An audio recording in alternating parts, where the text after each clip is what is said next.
फवाद साहब, ये को बैकडोर में ज़ाहिर इमरान खान साहब ने 7 दिन का वक्त फिर दिया। जरूरत नहीं थी, असेंबलियां फौरी तहलील कर सकते थे, समरी भेज के भी बिठा सकते थे दोनों वज़रा को, नहीं किया। 23 तारीख का वक्त दिया। लगता ऐसा है कि आप भी चाहते हैं या पार्टी चाहती है कि मुज़ाकरात हो और उन मुज़ाकरात में कोई रास्ता निकल आए। क्या ये बात दुरुस्त है?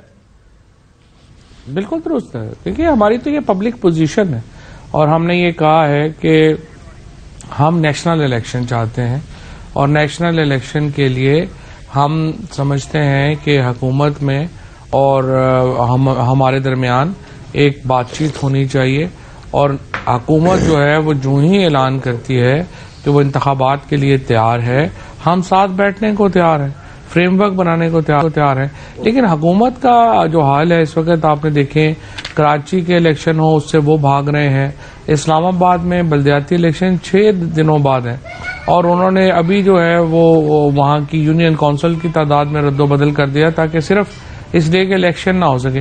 कहीं पर इलेक्शन कराने को वो तैयार ही नहीं है, वो इलेक्शन से जिस तरह से भाग रहे हैं, ये बुनियादी एक मसला है इस वक्त हमारे और हुकूमत के दरमियान। परवेज इलाही साहब से ताल्लुकात कैसे फवाद साहब?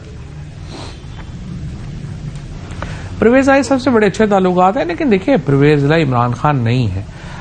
उनके ऊपर जब बोझ आएगा एस्टैब्लिशमेंट का या कोई बात आएगी तो वो ये नहीं हो सकता कि वो कोई ऐसा स्टैंड ले लें जैसा कि इमरान खान ले सकते हैं, या वो ये भारी बोझ जो है वो अपने कंधों पे उठाएंगे। लिहाजा जो भी उनके बयानात हैं वो PMLQ के एक स्टेटमेंट्स हैं, उनकी अपनी पॉलिटिक्स के मुताबिक वो स्टेटमेंट्स हैं और उससे हमारी पोजीशन पे फर्क नहीं पड़ता। हमारे साथ उनकी कमिटमेंट है, जुमे को उन्होंने असेंबली तोड़नी है, हमें वो इनकी पब्लिक पोजीशन भी है। जुमे को हमें पूरी उम्मीद है कि वो असेंबली तोड़ेंगे, नहीं तोड़ेंगे तो हम अपनी हिकमत अमली सामने ले आएंगे। तो यानी ये भी ऑप्शन मौजूद है, जैसे आप कह रहे हैं कि नहीं तोड़ेंगे तो हम अपनी अगली पॉलिसी बनाएंगे। सो आपके दिमाग में या कहीं मुज़ाकरात में आप अपनी जब तहरीक इंसाफ की मीटिंग्स होती हैं तो ये ऑप्शन देख रहे हैं कि शायद परवेज इलाही साहब असेंबली ना तोड़ें? देखिए ना, अगर तो जो पब्लिक कमिटमेंट्स हैं हमारे साथ, जो प्राइवेट कमिटमेंट्स हैं, वो तो बड़ी वाज़ेह है। वो कहते हैं कि हम असेंबली तोड़ेंगे और हम इमरान खान के फैसलों के पाबंद हैं। ये जरूर है कि हमने अपनी राय दी है कि आप असेंबली की मुद्दत जो है उसको बढ़ा दें और अभी 1-2 महीने ठहर जाएं। ये परवेज इलाही साहब अकेले नहीं है इस राय में, इसमें और हमारी पार्टी के कई MPs जो हैं, वुज़रा हैं, उनकी भी ये राय है कि इसको बढ़ा दें, हमारा फलाना काम रह गया है, फलाना काम रह गया है। इमरान खान ने कहा बस ठीक है, जो अगर हम 3-4 सालों में, 4.5 सालों में नहीं हो सका तो वो अगले 15 दिनों में भी हमने क्या करना है। तो लिहाजा हमने फैसला किया है कि नहीं, हमने तहलील की तरफ जाना है। परवेज इलाही साहब से बड़ी तफसीली बातचीत हुई, मोहन्नस साहब से बड़ी तफसीली बातचीत हुई और उसके बाद उन्होंने कहा जी बिल्कुल, अगर आप तहलील करते हैं हम आपके साथ हैं, अगला इलेक्शन हमने उन्हें कहा कि मिलकर लड़ेंगे इस सूरत में। तो अब ये सूरत हाल।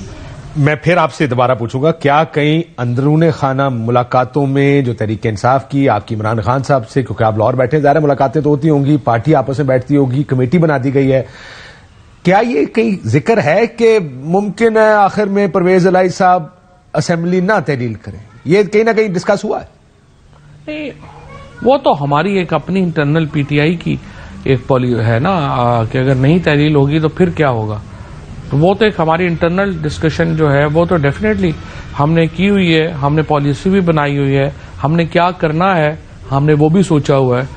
वो अगर जाहिर है कि जब भी कोई आप करेंगे उसकी आप एक वर्स्ट केस सिनेरियो तो बनाएंगे ना। सो ये फवाद साहब, मैं इसीलिए पूछ रहा हूँ, ये वर्स्ट केस सिनेरियो है, ये खदशा है और कहीं ना कहीं से जाहिर है जिस दिन परवेज इलाही साहब ने इंटरव्यू दिया खबर गुमन साहब को और उन्होंने वो सारी गुफ्तगू की जिसकी तरफ मैं आऊंगा, तो उसके फौरन बाद मोहन्नस इलाही साहब भी मिलने आए। अब हम अपने तौर पर जाहिर है सियासी तज्जिया के तौर पर, क्योंकि आप तज्जिया करते भी रहे हैं, यह भी मुमकिन है कि परवेज इलाही साहब ने एक घर पूरा किया हो अपना बयान देकर और मोहन्नस इलाही साहब दूसरा पे घर पूरा करने आए हों। जब इमरान खान साहब से मुलाकात कर, क्या कहा उन्होंने आके जब इमरान खान साहब से मिलने आए थे? वो नहीं, उन्होंने कहा जी हम असेंबली अगर आप तहलील करेंगे तो हम उसके साथ हैं। चौधरी साहब ने बातें की हैं और उनका ये नुक्ता नजर है जनरल बाजवा साहब के बारे के ऊपर तनकीद जो है वो नहीं करनी चाहिए, बला बला जो बातें अब आपके सामने उन्होंने की हैं। और लेकिन हम फैसले में हम आपके साथ हैं और जो भी होगा हम आपके साथ खड़े होंगे, उससे हम पीछे नहीं हटेंगे। सो जो मर्जी हो जाए, परवेज यानी मोहम्मद इलाही साहब आपको यह भी यकीन दहानी करा के गए हैं कि हमारी पब्लिक पोजीशन जो भी हो, हम बाजवा साहब को जितना मर्जी डिफेंड करें, अगर इमरान खान साहब जितनी मर्जी तनकीद करें बाजवा साहब पर, हम और आप इकट्ठे हैं, असेंबली तहलील होगी और हम इकट्ठे इलेक्शन लड़ेंगे। ये कह रहे हैं आप? मोहम्मद इलाही ये कह के गए हैं आपको?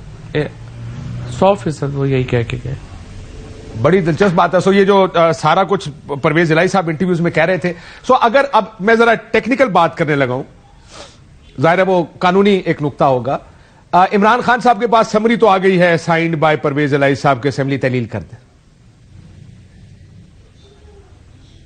फवाद साहब जी आ गई। सो अब क्या यह मुमकिन है कि परवेज इलाही साहब कल अगर अपना माइंड तब्दील कर दें तो क्या इमरान खान साहब इस साइंड समरी की बुनियाद पर असेंबलियां तोड़ सकते हैं?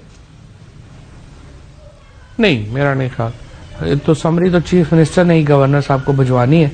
और देखिए इतनी भी तो फिर ये गैर जरूरी है ना, ये तो समरी आपके हाथ में गैर जरूरी है जो है। देखिए ये तो हाँ नहीं बिल्कुल ठीक। ये तो एक एतमाद की उनकी है ना, एक उन्होंने एतमाद का इजहार किया है कि जी हमारा इतना एतमाद है कि हम अपनी एडवाइस लिख के हम आपको दे रहे हैं। ये तो एक गुडविल जेस्चर है। आप गोली भी हो तो हो सकती है पाजी, मसला यह है कि गोली भी तो हो सकती है ना कि ला लो तो सी है, इतना फायदा कोई नहीं तानू, मैं दे जाना, लेकिन आपको इसका फायदा कोई नहीं है। देखिए बात यह है कि ये चीजें होती थी पहले, हो सकता है, लेकिन अब एक्चुअली मीडिया इतना बड़ा है, सब चीजें लोगों के सामने होती हैं, फिर लोग अपनी उसके ऊपर एक मॉरल जजमेंट करते हैं। सो वैसे भी देखिए, why should we distrust chief minister Punjab Parvez Elahi साहब? अगर उन्होंने हमें दिया है तो वो गवर्नर को भी वो देंगे, उसमें क्या है, इसमें कोई बात नहीं है। He is an honourable man and why should we distrust him? बिल्कुल ठीक है। मुझे बताइए कि क्या इमरान खान साहब को पहले उन्होंने कहा था कि आपने बाजवा साहब के खिलाफ कुछ नहीं कहना? जब ये जो इमरान खान साहब ने बाजवा साहब के का जिक्र किया है सारी अपनी प्रेस कॉन्फ्रेंस में? नहीं ऐसी कोई बात नहीं थी। वो पहले भी हुई थी, बल्कि बाद में भी, तकरीर के बाद भी बड़ी देर, तकरीबन मेरे ख्याल घंटा बैठे रहे, कॉफी शॉफी पी हमने, और काफी जो है वो हम जो है वो एक्चुअली खान साहब से बात हो रही थी कि आपने जो है वो कई और भी जगहों से बातचीत हो रही थी। मैसेजेस भी आए थे कि जी आप ना करें और ये ना करें, और मैं भी ये मेरे से भी बात हो रही थी। तो फिर वो किसी ने बल्कि कहा कि आपसे राय नहीं गया, फिर आपने काफ़ी बातें जो है वो तलख कर ही दी। तो उन्होंने कहा नहीं, बस मैं एक्चुअली समझता हूँ कि मेरे साथ कोई इतना बड़ा इशू नहीं है, हम तो और पॉपुलर ही हो गए, लेकिन पाकिस्तान के साथ बड़ी ज्यादती की और पाकिस्तान के साथ बड़ा कुछ हुआ, तो वो चौधरी साहब सामने ही थे, कोई ऐसी बात नहीं हुई। कहाँ से आए थे मैसेज फवाद साहब? बस कई दोस्तों ने किए थे, कई दोस्तों के थे कि रहने दें और ये ना करें वो ना करें।